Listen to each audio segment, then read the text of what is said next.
Hey listeners, a few points before we start today's episode. If you've been listening to the podcast for a while, you've probably heard me refer to myself as non-binary. My given name is Lauren, but I have decided to start going by the name Raven. So you're going to hear me refer to myself as Raven in the intro of today's episode and then in following episodes, but it's still me. Second, the episode today focuses a lot on suicide and mental health, and we know that these both can be difficult subjects for some. And as you'll hear Nick and I talk about, we don't exactly appreciate how this episode chose to address these topics. So we will be sharing some resources in the show notes, but if one or both of those topics can be upsetting for you, this might be an episode that you want to go ahead and skip.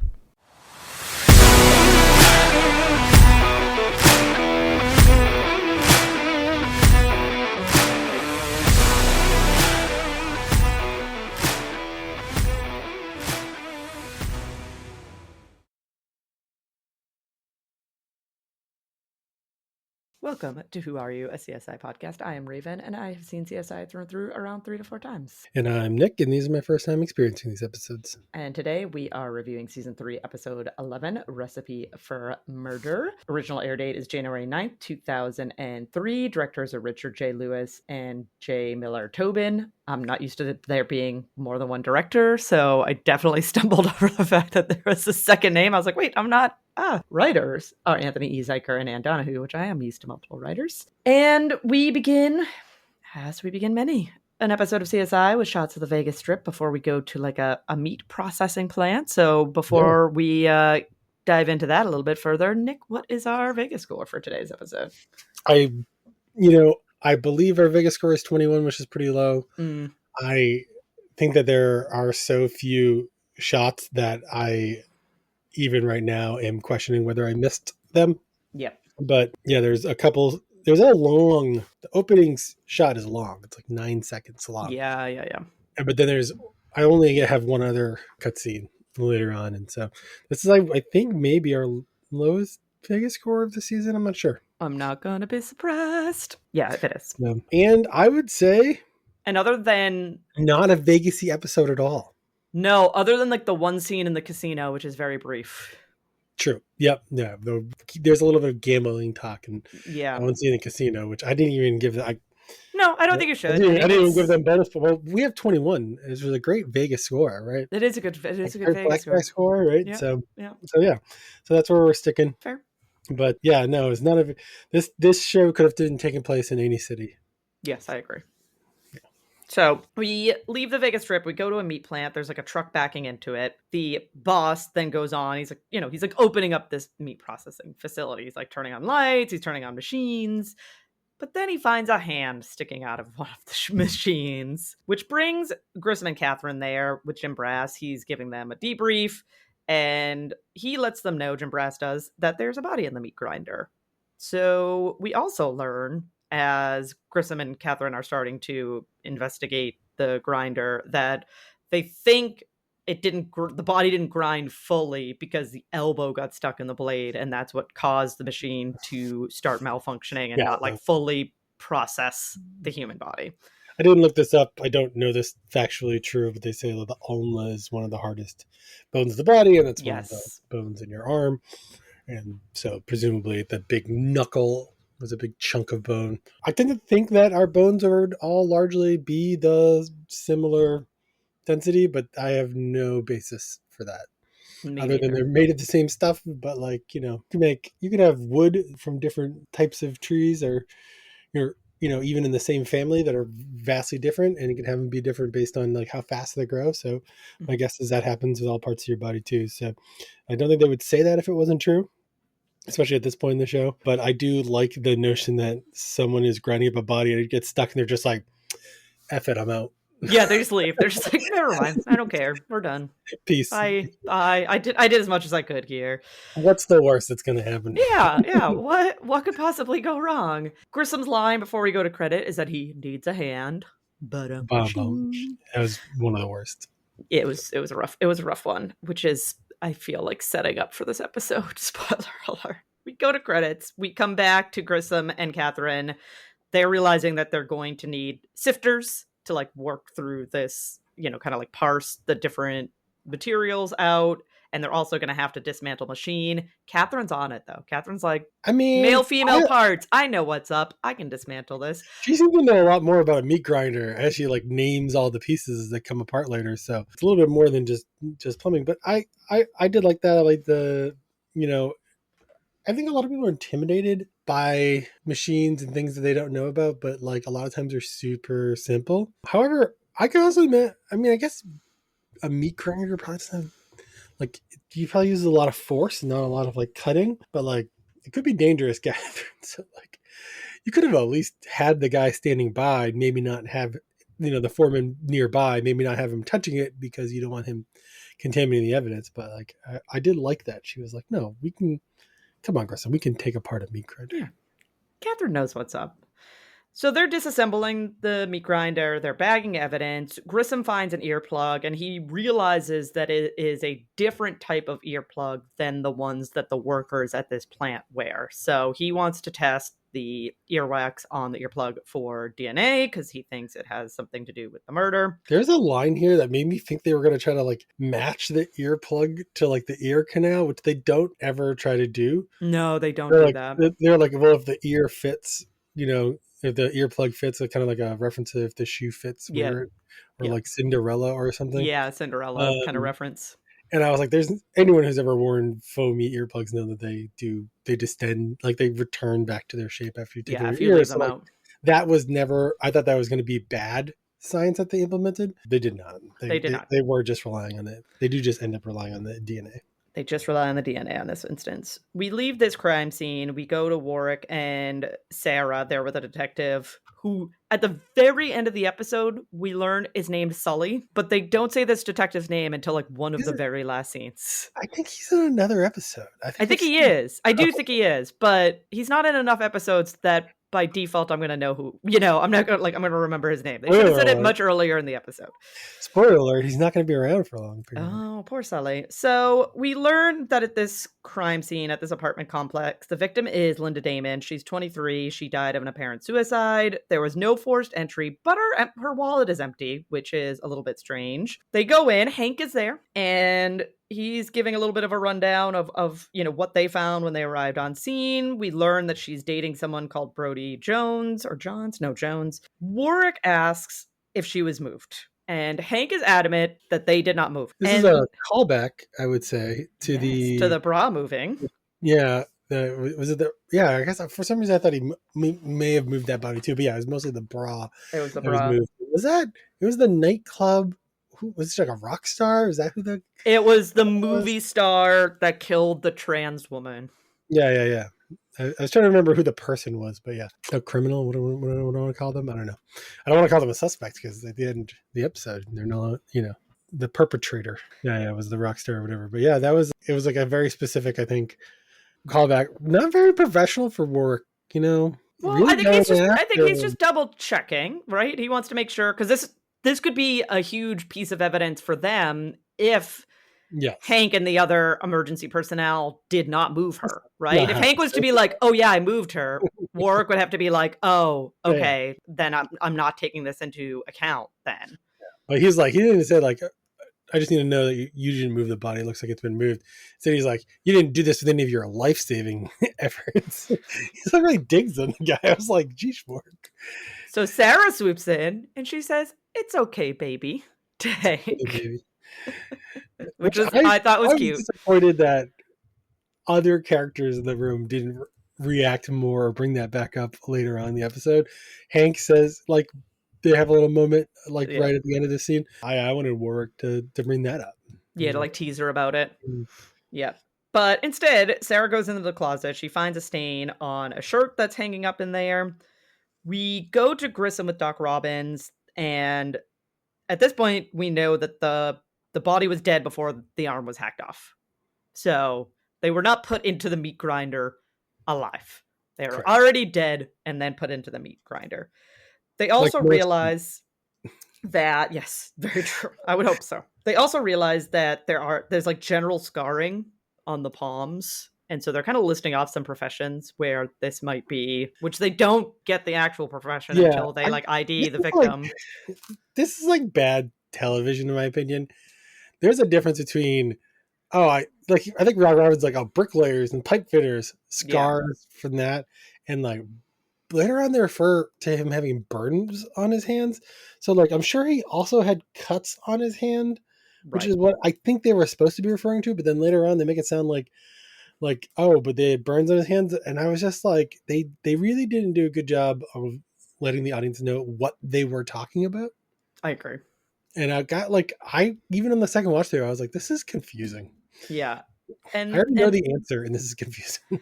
yeah, and then Grissom puts this like material on the fingertips to This is get fingerprints. He call our and product placement. yeah, he says it's like chia pet. It's like a chia pet on steroids. Is how he Yeah. describes like how They this product operates so that they can get fingerprints. I didn't look this up. This product I assume is I'm sure this is a real thing, but or like but like a fake product. You know what I mean? But they like Yeah, really like show the label, and it's like he's like set it out. He knew he was gonna do this before he ever got yeah, into the conversation. Like, and I was like, this looks like a product placement. it But does. like It had that feel to it because he's just like really touting it, like really selling it. And I'm like, why they are you had trying to sell this to it had Doc like a brand Robbins? name like Doctor, McGillicuddy's, Yeah, Ridge Razor kind of thing. I was like, I did not check it out. I can't imagine like you wouldn't spend money on that because you were only like advertising to like 17 people across the country. right. Like this can't be. This is a very niche market you would be advertising to. No, but yeah, no, So it was really kind of a funny. Like to me, I was like, "What? Who I don't thought know. this was this like a prank?" Yeah, it was an odd scene for sure. We transition to Grissom and Catherine. They are running said prints, and it matches to a. I'm gonna look up his name on IMDb because I'm gonna pronounce the character's name wrong. Is he not? Is he not Oh, the listed under? the It's the guy Pet. who It's Petro something, but I'm looking at the IMDb. He's not in the like top. Petrov.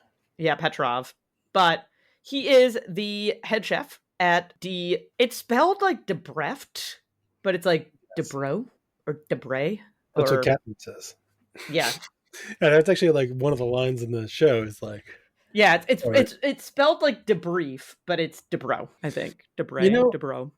I don't know. Petrov has a scene in this I show, know. That's why I'm like, why are you but not in the he's top not even in the cast? long list. What the heck, Petrov? But yeah.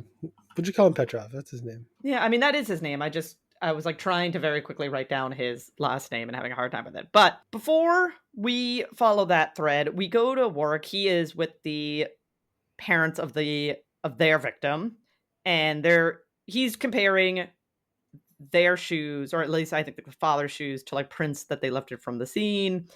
And we learn from this conversation with the parents that the boyfriend is a gambler and he dragged like Linda out. And so right now the boyfriend is looking like a pretty solid lead. We go with The Sarah.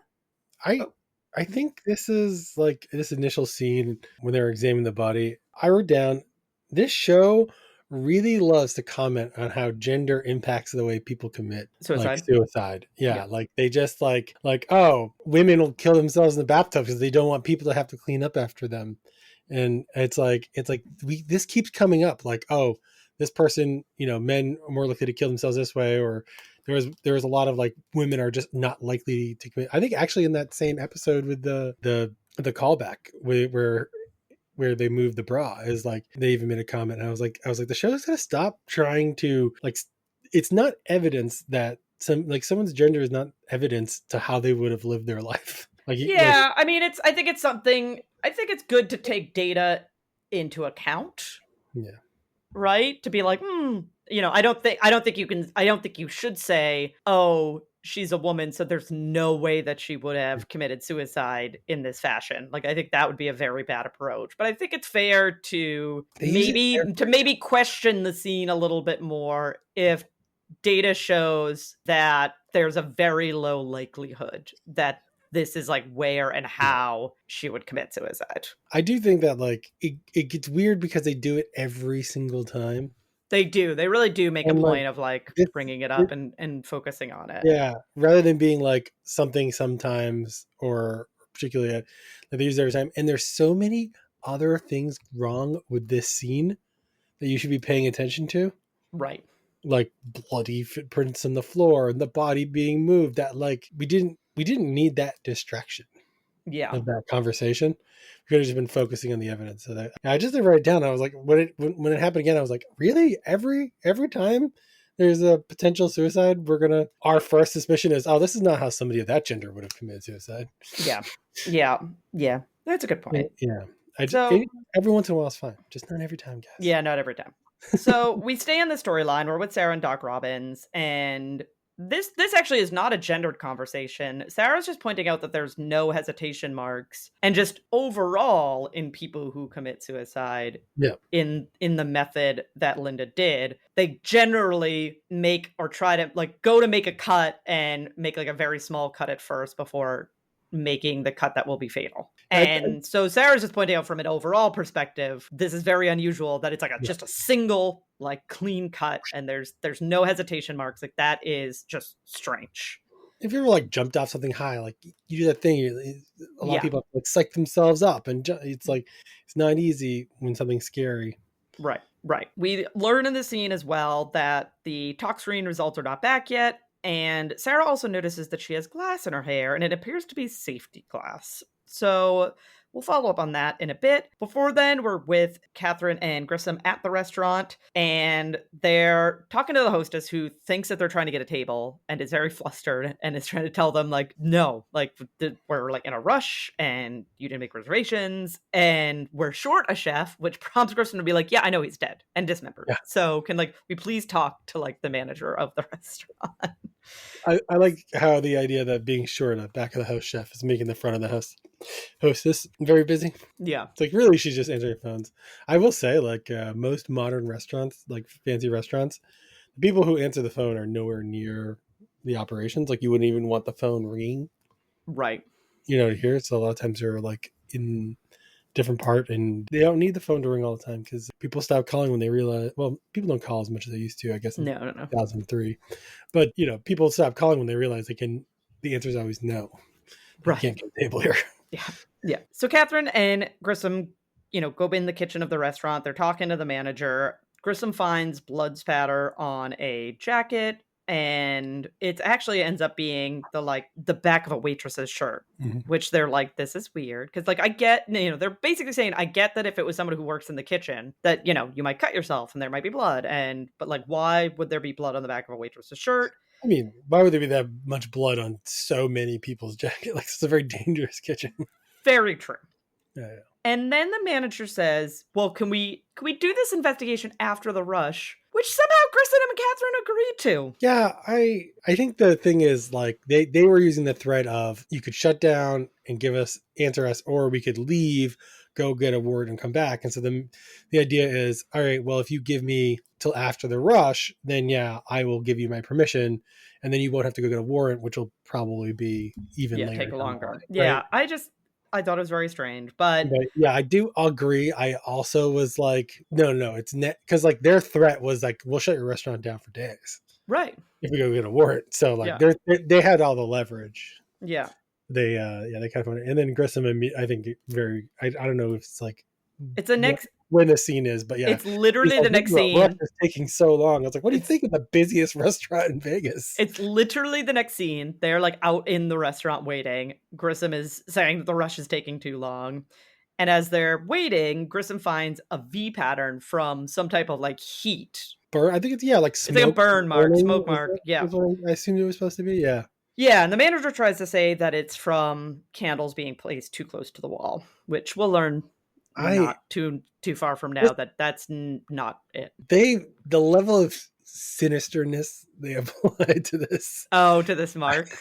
To this like the source of the mark is just like ridiculous. Yeah.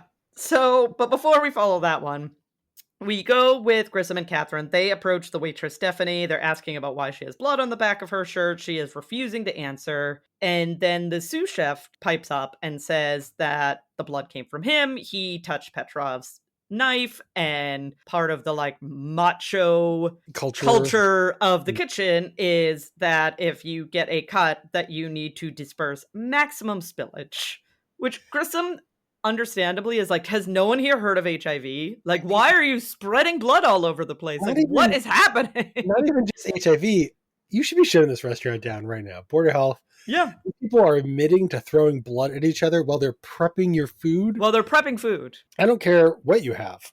It could be anything from a common cold to HIV, and there's plenty in the middle. Right. That is no bueno. Yep. This kitchen needs a deep clean after it's done being a crime scene. Yeah. So definitely, Board of Health definitely needs to visit this restaurant for sure. We're back with Sarah. She enters the lab with David Hodges. Yeah. So you obviously know who this character is. I do. I had not. However, this is a spot the guest star for Nick. Bum, bum, bum. David Hodges, played by actor Wallace Langham. I had the hardest time to spot the guest star because there is a show that I definitely watched at least the first season or two. I think it used to be on like NBC Thursday night television, called Veronica's Closet with Kirstie Alley. Yes, I know the show. And he is a major character in that show, and I definitely know that show. Okay. But I kept trying to, but he's so young in that show. I feel like I have images of him as being older and like grayer, and I kept trying to figure out if there was another like show. And to my surprise, he's probably pretty well known from this show, as he's in hundreds of episodes. And if you try to like Google clips and I basically had to stop looking because I was going to spoil every season of CSI that's going to come down the line. Because there were headlines I was like, I can't keep going down. I can't keep reading these things. I was like, I don't know what they mean, but if I keep seeing too many of them, I'm going to be wrought with spoilers for this show. But yeah, Josh Blair is the actor's name, I think. Oh, the character's name? Or the character's name from Victoria's Closet. And he's just sarcastic and witty and dry in that show. And from this one episode, it seems like he's going to play a similar role here. There was a whole thing about him transferring from LA. And I didn't know if he was on another show. Like this was the first CSI show. Yeah. Well, I mean, like, he could have been like, I don't know, Law and Order or one of those things, or maybe some show that had like a pilot and it was like an inside joke because, it might have been another Anthony Zeiker show from like 5 years ago or something. But yeah, no, it was kind of funny. I was looking up, I was like, yeah, I definitely know this person is. I'm scrolling down. It's like known from CSI 250 episodes. I went, oh, okay. I guess we're going to, unlike they've been introducing all these new like crime lab people. Yeah. This is the third person in like 4 or 5 episodes. Yeah. And those I think are in a few episodes, but like this character is clearly I don't know if it's a main, but a similarly like a large scale cast member for quite some time to come. I take it. Yes. And this was, when we finished recording our last episode, I told Nick that there was like something I was very excited about in this episode. And this is what I was very excited about, is that it's David Hodges' first episode. But but good listeners, I was nice and I didn't spoil this for Nick. I just was like, I even said like I could tell you and it still wouldn't spoil it for you because like you could have been like there's a character, but I'm glad you didn't, because I get to experience that rabbit hole of realizing, well, and I think that makes a lot of sense for like an actor you recognize because they were in other things and they were a good actor when you're in the middle, like when you're not in like the pilot. If you're going to bring somebody onto a show like this. I'll tell you this. My immediate thought upon learning that this person leaving the show is I really hope that they use this to do a better job of figuring out how to balance Greg Sanders' character, which they've been doing a lot with him and him trying to be more involved and provide theories. And, there's a line this episode is talking about with Grissom, like, am I annoying you or oppressing you or whatever he's talking about. And we've had that thread kind of being pulled out a few times this season. So my hope is they're like, we need to just give Greg, maybe we're giving Greg too many like quirks. And we can have a different quirky lab person and then take that off, take that responsibility onto themselves or whatever. However, Eric Samanda is credited as Lab Tech Eric Sanders. Wallace Langham is just David Hodges. David Hodges. It's just plain old David Hodges. So. Just David Hodges. So David Hodges lets Sarah know that the glass that she pulled from the victim's hair is from a car windshield, and it's also from a 2002 model, which brings Warwick and Sarah to a parking garage. They have this like montage where they're like checking to see what people left in their car. Like, this is very strange. Like, oh, there's a business suit. Oh, there's a paycheck. Oh, there's underwear. Like a very like it impacts nothing on the episode. It's just like a very strange little sideline in this episode. I don't know about you. I don't think I was always this way, but I've become like a very clean car person. Like I'm not like clean in the sense I don't like vacuum my car up, but like I don't leave stuff in my car unless it has like a very specific place. Yeah. On the floor of my car. But I all the time like look in people's cars when I'm in like the parking lot at the grocery store. Oh, see, I never do. This was so strange to me. I'm always it's like when you notice and you're like, oh my god, how much trash does this person have in their car? Or yeah, there's like a bunch of books in the back of their car. Or I never noticed. I think the only time there's been a few occasions where it's like their entire car was full to the brim with trash, and I was like, whoa, like that's a lot. But I think the only time I've ever like really, I got to check that car out, was that there was an empty car with the passenger door just wide open in a parking lot. And I was like, that makes me nervous. And so I like went into the store it was near, and I was like, can you just like make an announcement? Like, cause I don't want to go and like touch this person's car. I don't know what's up, but like, it could be a dead body in there. Could be the start of a CSI episode. That's why I was like, I don't particularly want to get involved, but could you just like call and see if someone forgot that they just left their car door wide open? Yeah, I mean, it's not like I walk through the parking lot and I like try to check out people's cars. It's more like, you pass cars, you see, like when you just like, I think I have a strong like passive observance. However, most cars these days, I will say it's far less often because like most people have tinted windows these days. Yeah. They have some tint to their window. Yeah. So like you don't really see things there. Sometimes I'm like pass by cars and like you can tell the car's running, the radio's on. You can't see inside. And you're like, I don't know, it could be a kid in there, it could be a dog in there. They could have just left their car on. Like you can't even tell what's going on. Yeah. After peeking in a few cars, they do find a car that has like adhesive on the side of its windshield. A woman is like running up to them yelling, it's her car. What are they doing? Yeah. So they end up talking to her.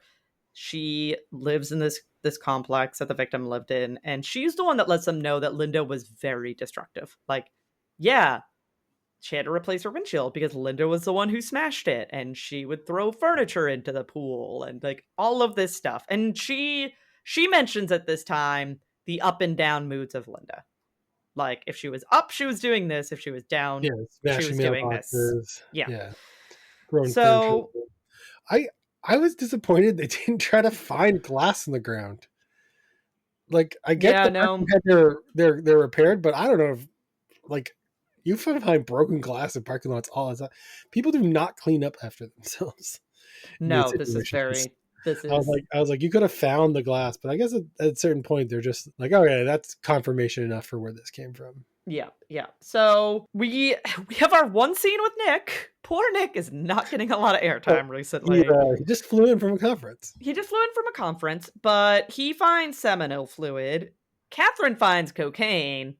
And Grissom finds like blood around a drain on the floor. So we have like 3 for 3 for finding things in the kitchen. Grissom continues to investigate the drain, and in so doing finds a blood clot with sand around it. And this prompts them to think that this is the crime scene, right? Like the victim was killed here. Victim was probably dismembered here, and they need everybody's knives. They need all the knives. So they're going to collect all the knives from all of the kitchen staff. Yeah, this was the first time in the episode I realized, wait, you're implying you're implying that like they broke the body up here and then transported it to the meat grinding facility, like in pieces. Mm-hmm. And I was like, oh wow, that's like a whole nother level, like because then you just have like blood and seeping body pieces everywhere. Yep. And I was like, oh wow, that's next level. Yep, got a little intense. So, but we leave this storyline for a bit. We're with Sarah. She's with the parents of the victim. They brought a picture of her boyfriend Brody. And this is where we get confirmation that Linda was bipolar and a rapid cycler. So she would like cycle into manic phases very, very quickly. And we'll definitely come back to that topic. But before we do, we're with Grissom with a logbook in the kitchen. And there's an accident like listed in this logbook. This is And not a good idea, but yeah, to write down the detailed incriminating evidence against yeah, yourself. not the best. And then he unveils, I spelled it out here, but I'm going to mispronounce it. The tool that caused the flame. Oh, it's basically a portable stove. It's basically a portable stove. It, And we learn. This is the thing that they make way too sinister of a deal of this idea, like they've banned tableside cooking or Yeah. something, and that they may have been doing it illegally. I don't know. I'm sure this is still done all over the world in different places. I don't really. I couldn't tell you if it was legal in my state or anywhere in the United States. Obviously, like cooking can have its things, but like it's not really that bad. Yeah. Yeah. But we learn that the victim of this tableside cooking was Danny Pasquale. So Grissom and Jim Brass are with Danny. He never filed a lawsuit, even though his face got horribly burned. This is like the one good camera work I feel like in the whole episode where they burned. are on his like his good side. Good side, yeah. And they pan around the back and you see it's like a real like Two-Face Batman style scene. Yep. And then in addition to having a bit of a Two-Face at the moment, he also has a fight bite. Like it's very obvious that he punched somebody in the mouth. Like, you know what? I hate this so much. I thought this person for most of the episode was actually the murderer. Oh, okay. That's fair. I mean, I think that's what they want you to believe. I think that's what the episode is like leading you to believe, for sure. Yeah.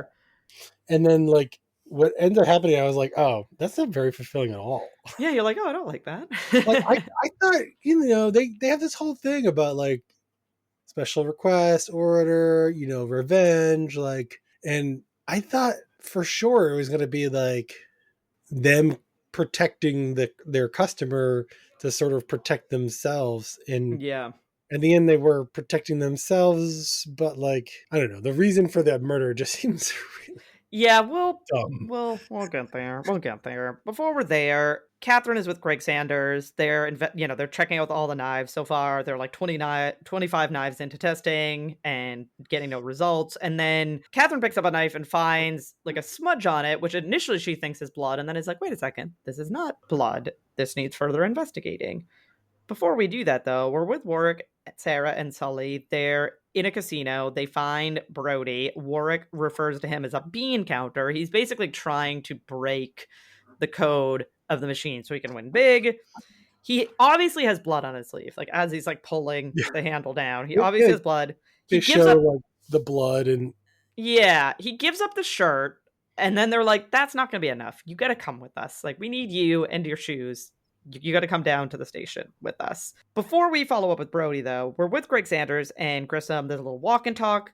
This is where Greg Sanders is talking about mouth bacteria, and Grissom is, I feel, unfairly mean to Greg Sanders in the scene, and is like, oh, I'll be impressed when you stop trying to impress me. And I'm like, what is wrong with you? I don't understand. But so then Greg Sanders pivots and is like, okay, then, well, the bacteria that we, pulled from Danny's mouth matches the bacteria from the chef. So he punched the chef in the face. So there you go, Grissom. Like, hopefully that makes you happy. Jim Brass then goes and takes Grissom out of interrogation.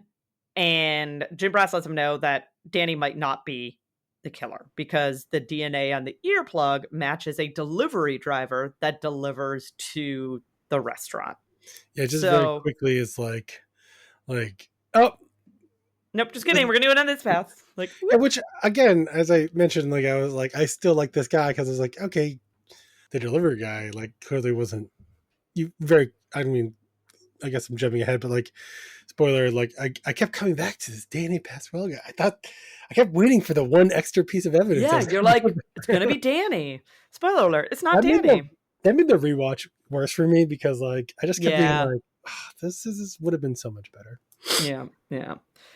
We go with Jim Brass. He's with the delivery driver, and he's just like, oh, I didn't even like see the body. I just like picked up what they told me to pick up from the restaurant. And then he turns pretty fast and is like, oh, actually, Ross, arm by arm. Yeah. Where did the head go? I don't know. Like, the only piece that was left was one arm. So everything else had already been through that meat grinder. Evidently. Oh, I didn't notice the human face. Yeah. So he turns pretty quickly and admits that Ross, the sous chef, he owed him $3,000 for cocaine, so he did this as a favor to him. Which is a lot. Which is a decent amount of money. And, you know, we need delivery drivers. I am not belittling their career. They don't make as much as they should, especially with like how much we depend on delivery drivers. So he's probably not making that much money. And then he has a cocaine habit, which is very expensive to have a cocaine habit. So yeah, it costs you $3,000 overnight. Yeah. So Catherine and Grissom are then with Ross, the sous chef, and they're in the kitchen, and they're realizing that nobody in the kitchen is going to talk. It's like code red, right? Like they're all protecting each other. They're all keeping silent. And as more so as Catherine is talking to Ross, Grissom is kind of off, like investigating, and he asks if they cook mutton because there's like a wool fiber in like the oven shaft or the grill shaft. I'm beyond impressed of your ability to identify a processed textile into a type of like a little tiny piece. Like he's able to identify the species of animal that it comes from. Yeah. We're then with Warwick and Sully with Brody. He's saying that he tried to save her. He's saying, I didn't kill her. I went there to like take money from her and took money from her and then realized that she wasn't sleeping and tried to save her and then left. And this leads him to say, I know I'm the son of God, but there's only so much I can do. So at this stage, they're like, oh, like this is where Warwick says kind of the first of several very uncomfortable lines where he's like, oh, you and Linda are on the same page. Yeah.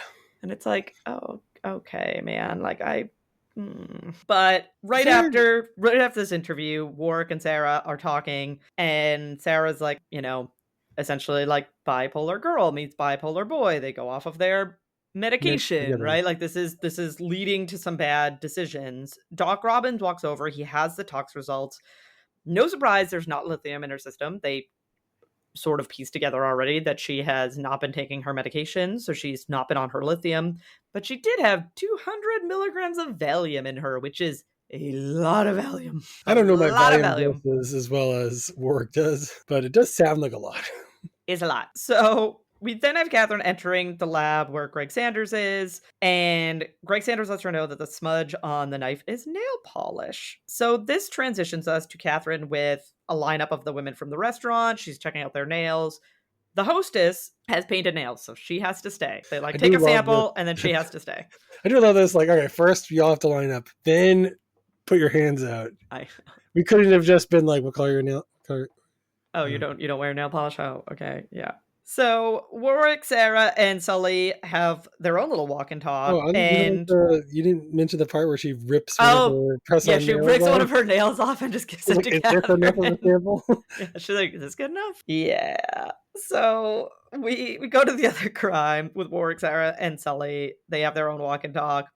The victim did not have a prescription for Valium, but her mom does. So they're going to want to talk to mom. Before that happens, so Grissom is with Hodges, and we learn that piece of fabric that he pulled is from a high-end suit, and the victim's blood is also on the fabric. So, and it's Hodges is theorizing like, well, it's a little weird because like a chef doesn't wear a suit, right? So like, why would there be a burned suit? Why would somebody be burning a suit in the kitchen? That's not what the chef would be wearing. Or more importantly, like if you thought the sous chef did it, where's the suit from? Yeah, where's the suit from? Like he's not wearing a suit. He's like it's not. Yeah. Catherine enters the room where the hostess has been seated and tells her that she handled the knife, like that the nail polish matches, and she just sort of brushes it off. She's like, "Oh, that's the sous chef's knife," and yada yada. And don't touch my knife, don't touch my Johnson. Yeah, for dramatic effect, they tell her to like go wait out in a reception. Yeah. Like don't leave, but like you don't have to stay in interrogation. You can go wait out in reception. I feel like this was largely just for theater. Oh, it was. Oh yeah. Oh, 100%. Like, I was unclear whether or not she actually could. It sounded like she could legally leave, which is why I was surprised she did. Yeah, that she stayed there. She's like, "Are you charging me with anything?" And like, they say no. Then like, yeah, you can go. You're not under arrest. Detained, yeah, you're allowed to leave. This is why we tell you get counsel, my friends. So Warwick and Sarah are with the parents. The mom admits to, like that she has a Valium prescription. She occasionally takes Valium. Like she gets stressed out from trying to like help her daughter and when her daughter goes through these cycles. And so as they're talking to them, Sarah takes a call from Greg Sanders and he lets her know that the stain that she collected from the closet has high salt content. And she asks, like, is it male? Is the DNA male or female from this stain? So Sarah then gives this like breakdown of the types of tears, and it's male. So they now turn their attention away from the mom and to the father. And this is where he says that the only way to get somebody committed is if they hurt themselves or hurt somebody else. And all the people that she'd been essentially terrorizing at the apartment complex were too scared to report her. And so it was supposed to be... It's all her fault. Yeah. So it was supposed to be the father was trying to set it up to look like a suicide attempt. Yes. And thus she would be committed and she would be put on medication and monitored. But then the boyfriend came in and he panicked and he went in the closet and she ended up passing away. So they arrest the husband. The mother walks away. Warwick and Sarah are left to themselves in the kitchen of this home. And then and I don't blame the actor here. Like, he's reading his lines. I'm just like upset that they made Warwick be this voice in this episode. He goes, well, he's like, oh, my grandmother always had this saying that crazy people make even sane people crazy. Yeah, which is like not cool. I feel like what they were going for in this episode, you know what I mean? Like, they wanted us to be like, oh, such a clever line. Yeah. But it's very cringe. This does not age well. I do have a very cringe note in my notebook that I'm reticent to even read out loud, but go for it. Is it for this scene? Yeah. So all I could think of is poor mom has just lost her daughter. Yeah. And then found out that her husband murdered their daughter. Her daughter. And I wrote, she's gonna need some more Valium. Oh, she's which is not cool. It's but not at the same time, I wrote it down and it's a little funny. Poor mom. That's the end of that storyline. But it's not the end of the episode. We go to Grissom and Catherine there with the knife that the smudge came off of. I had a spot the guest star that I never called out from that storyline. Okay. Yeah. Which is that Brody is Jesse from Fast and the Furious. Oh, okay. All right. He's like so in the very first Fast and the Furious movie. Just pretend that this happened earlier in the episode, listeners. Yeah.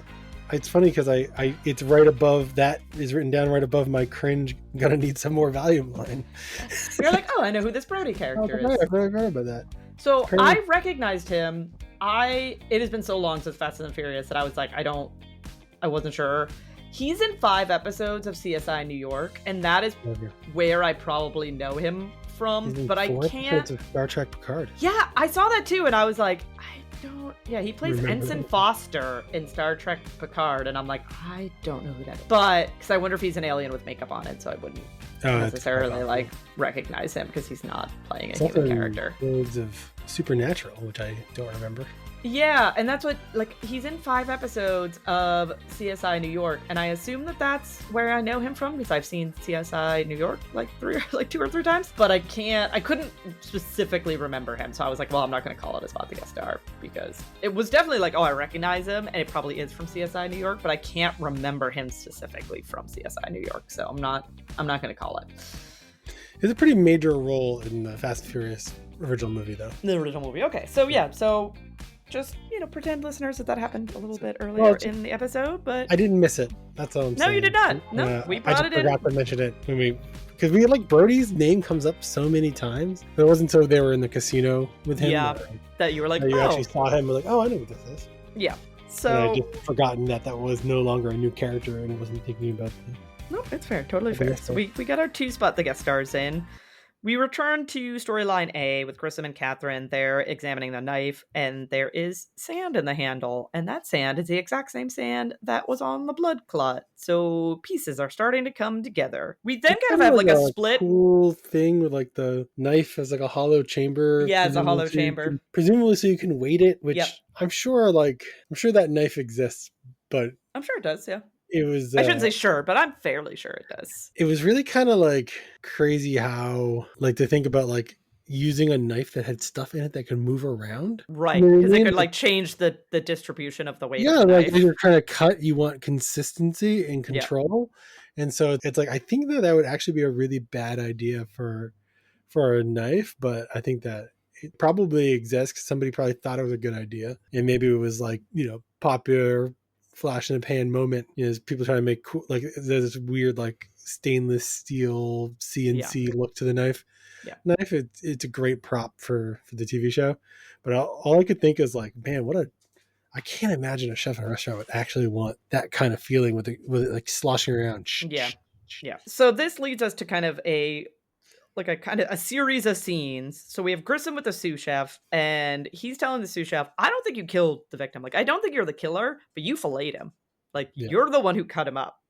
86% And then more fish off the bone. Yeah. And then we go to Catherine with the manager, and a similar vein. I don't think you're the one who killed him, but you worked with the sous chef to remove the body, and the fiber is from your suit because you got blood on your suit from helping clean up the scene, and so you burned your suit, and that's where that fiber came from. We then have Grissom with Jim Brass. They're saying, like, no one's admitting to the crime, no one's saying that they're the killer, so Jim Brass is like, let's try a wee bit of theater, and as a former theater geek, I'm for it. So they walk the sous chef and the manager past the hostess who's in reception, and so she sees both of them walk past, and she's utterly shocked. Like, you can tell that she is in distress seeing the two of them like walked out together. They purposely walked them out together, as if they're booking them, right? Like they're right, as if like so both probably admitted something, right, as if both of them have admitted something, and she's like, oh no. And Grissom, they don't bring her into interrogation room. Grissom just goes into reception and is like, hey, why did you kill him? Like, you're the murderer. Why did you kill him? Like, we know, matter of fact, to sort of imply that they've just told them. And it's because Petrov was sleeping with another chef. And she was fine with him sleeping around with wait staff and people that she deemed below her, or at least maybe on her level. Yeah. But him having relations with a chef, she was like, well, where does that leave me? Like, where do I stand? I can't even make toast. On the one hand, I appreciate that you are holding him responsible for his infidelity, not the person he's sleeping with. Yes, she didn't kill the female. She didn't kill the female chef. So good for you. That's not the appropriate way to hold somebody responsible. Also agree. Murder, not the answer, my friends. That's the end of our episode right there. And that's the end of our episode. No, the name of the episode, Murder, is not the answer, my friends. Murder is not the answer, my friends. And that's the end of our episode, and possibly the title of our episode. And I do like that both murderers killed the person they cared about. Yep. So, Nick, what did you think about today's episode? This episode was rough. It had I think some real serious sort of like pacing issues in terms of like keeping my attention the first watch through. As I mentioned before, like other than there being nail polish on the, like, I don't know, really out of right field, like the hostess is the murderer because her boyfriend is cheating on her and then just stabs him in the middle of the busy kitchen, right? Because it implies that they're still cooking, and also like I would imagine there'd be like way more witnesses. There's a whole restaurant of people out there. I think it was at the end of the night, because in the shot he's at a table, but it doesn't look like he's like prepping food. It looks like maybe he's cleaning up, and she confronts him and then stabs him, and the only other person we see in the kitchen is the sous chef. Yeah, the sous chef is in the background, and we don't see anybody else. So I think the way restaurants work, like none of the kitchen staff is leaving until they're all leaving, right? I know. Oh no, I agree, but I think they're trying to set it up that there wasn't that many people there. Yeah, that's what I mean. But that becomes problematic because now I'm like, I don't really buy the premise. Yeah. I was thinking it was going to be after hours, right? Mm-hmm. And this guy punched in the mouth, and then they got in a fight, and then they had to get rid of the like. I get the whole like. I'm cool with the whole like the owner doesn't want there to be a murderer and does the sleazebag thing, right? But like, he's no different than the truck driver in that sense. Like, oh, it's already dead. But like, first off, you put the hostess right back out front the next night. Right. And then they're walking in. They're like, "Oh yeah, we're missing a chef." Whoops. No, you're not missing a chef. You know exactly where Yeah, he is. you know You where he stabbed is. him in the back. This is true. Yeah, so it's like the whole that whole thing went, and then I think they really were going a little too hard for the shock value of Dad. The way they played out the suicide staging gone bad, and Dad crying on the shirt in the bathroom, like in the closet. Yep. right in the closet. It's just like oh, it's just I don't know. Like I certainly don't have any empathy for Dad, but at the same time, it's like that's not a very fulfilling. Like it's not a very like fulfilling storyline. So it's kind of a downer of an episode, I would say. Like That's fair. it doesn't hit. At no point I was like, oh, that was cool. Yeah. They're just worth those moments. So I gave it a skip. I gave it 1.5 stars, slightly, which means it's slightly better than the last episode, which I gave 1 star to. Yeah. But honestly, it was close. We almost went back to back ones. This one, I feel like it was like actually not as bad to watch the second time as I thought it was going to be, for whatever reason. And so I was like, well, it's not all awful. It's just like I just wanted a better storyline. Like in my head, I constructed better storylines, and they just never got there. Yeah. So I give this episode 1 star. This is my 1 star episode. Good. This episode, and a lot of what you said, I agree with. We were supposed to record yesterday, and I literally messaged Nick, and I was like, I can't finish this second watch through right now. Like, it's been a long week at work, and I need to decompress, and I like can't force myself to watch this and take notes. So we're recording a day late because of that, if that tells you anything. And so a lot of what Nick said, I very much had an issue with as well. And I think probably the biggest one for me is how they handled the mental health aspect of the storyline with Linda. Yep. There was a very big opportunity to use this episode as a platform to advocate for better mental health services in this country. They never make any comment to sort of. No, there's no comment of to the positive. Let's say. Yeah, essentially, the father points out that it's difficult to get somebody committed, right? So that is a statement technically, right? Like the only way that someone can get committed, but they don't even go further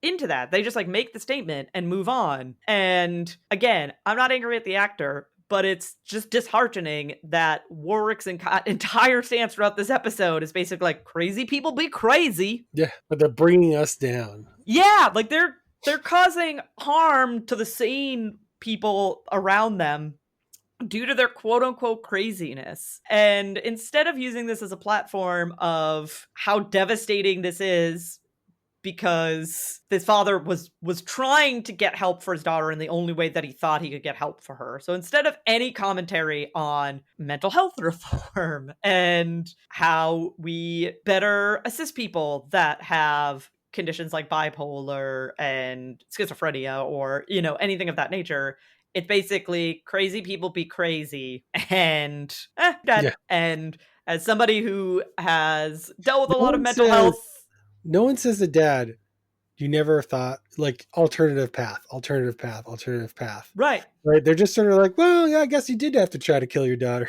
Yeah, there's no any other path. And, I get to have a whole other podcast on like mental health in this country and how we manage it and how the laws are set up and how, how it is to be committed and all of those sort of things. And so basically take everything that you didn't like about this episode, the pacing, at the very end, like it's the hostess. And because, and they don't even say that he's her boyfriend. They basically are just like, you're sleeping together and you're fine with him sleeping with people that you deem lower, but you just got upset that he slept with somebody that was more on his level. Oh, okay. After, as you point out, they build up Danny as like a viable, believable suspect. And then they're like, no, it's because the guy you were sleeping with slept with a chef and you murdered him. So this gets a 1. This gets a 1 out of 5 for me. Gets like a pass too. He's like, oh, you weren't wearing an earplug. Somehow you could have been the murderer. Guess what? The waitress wasn't wearing, or the hostess wasn't wearing an earplug either. Right. The earplug does not connect to the hostess at all. All you had was she handled his knife. Yeah, Who her nail knows? polish is on the knife. That Who is knows? the Who knows what she did with that? Yeah, that's the only physical evidence you have. Maybe they're into knife play. I don't know. Like, weird stuff could happen. But yeah, so this gets a skip. This is a 1 out of 5 for me. I just feel that they really dropped the ball. No, I think similar to you with the last episode. I'm gonna give it a 1. Yeah, they could have done worse. Because I feel like they could have done worse. And so I'm gonna give it a 1. Well, Hodges. And Hodges in it. So like Hodges, that's like a half a point right Hodges bumped it up a little bit. So yeah, skip it. Don't watch this episode. I'm sorry, listeners, if you've already watched this episode and you're listening to our episode. I apologize because this is you know what my writing feedback is. Dad's storyline. They could have done so much more. They actually, I remember on the rewatch, like I was a little confused. Why I was confused the first time is he cuts his daughter's wrist. The Brody comes in. Yeah, so he hides in the closet. He covers her arm, right? Yes. And what I wanted that to turn out to be is in that moment, I remember thinking like, oh, he can't see. He can't tell how much she's bleeding. Yeah. So he thought he was going to, like, it should have been like, I only meant to give her a really shallow cut, but I got, I got spooked. Somebody came in, but then I covered it up and I couldn't see. And then when he left, I went and checked and there was blood blood everywhere and she was gone or something like that. Or he took too long in the apartment and I couldn't get her there. I was supposed to show up and give Dad a master plan.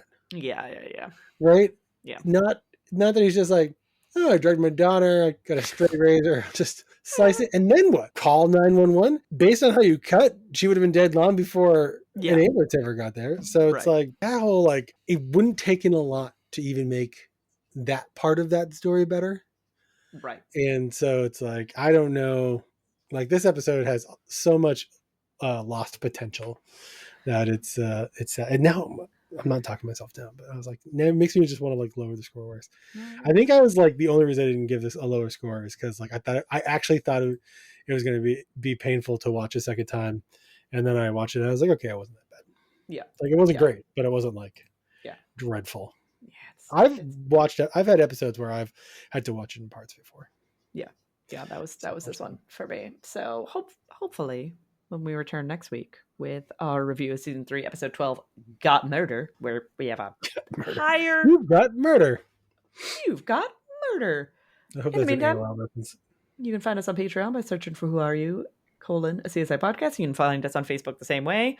We're also on Instagram and Twitter /X at Who Are You CSI Pod. And you can check out our website with a link to all of them at whoareyoucsipod.com. We also list our episodes up there.